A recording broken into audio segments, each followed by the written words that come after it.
qui est-ce qui a peint, qui est-ce qui a gravé Lascaux? Et je crois qu'on n'y réfléchit pas tellement. Je suis persuadé, moi, que ce sont des hommes et que ce ne sont pas des femmes. Voici pourquoi. Dans tous les peuples primitifs, c'est l'homme qui va à la chasse, c'est l'homme qui fait couler le sang, c'est l'homme qui a les outils pointus, les outils qui coupent, et qui va chasser quelques heures par jour. C'est lui qui connaît les animaux, leur anatomie, leur éthologie.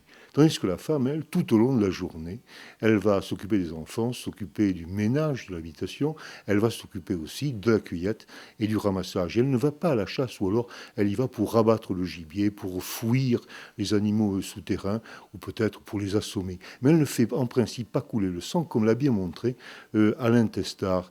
Donc les gens qui connaissent les animaux, leur anatomie, leur éthologie, leur comportement, ce sont les chasseurs, et les chasseurs, ce sont des hommes. Et il y a un autre argument également, c'est que, eh bien, c'est peut-être différent aujourd'hui, mais les hommes ont le temps.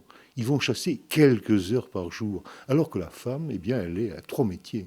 Les gosses, la maison, la cueillette, le ramassage, et tout au long de la journée. C'est pour ça que je crois qu'on a raison de représenter, par l'imagination ou par le dessin, des hommes en train de peindre dans Lascaux, des jeunes gens, et pas des femmes. Ils ont d'ailleurs, dans ces peuples primitifs, des outils différents. Je m'en suis bien rendu compte avec les Inuits de la terre de Baffin, avec lesquels j'ai un petit peu cohabité. L'homme a un poignard, un pouco, un peu comme nos poignards, alors que la femme, le soir, sur la banquise, sous la tente, elle a une sorte de hachoir, un peu comme nos grattoirs ou comme nos racloirs. Elle ne fait pas couler le sang, même de la bête morte. C'est pour ça que pour moi, les hommes de Lascaux, eh bien, au fond, sont des hommes de Lascaux. Et pourtant, Dieu sait s'il faut lutter contre le caractère machiste de la préhistoire.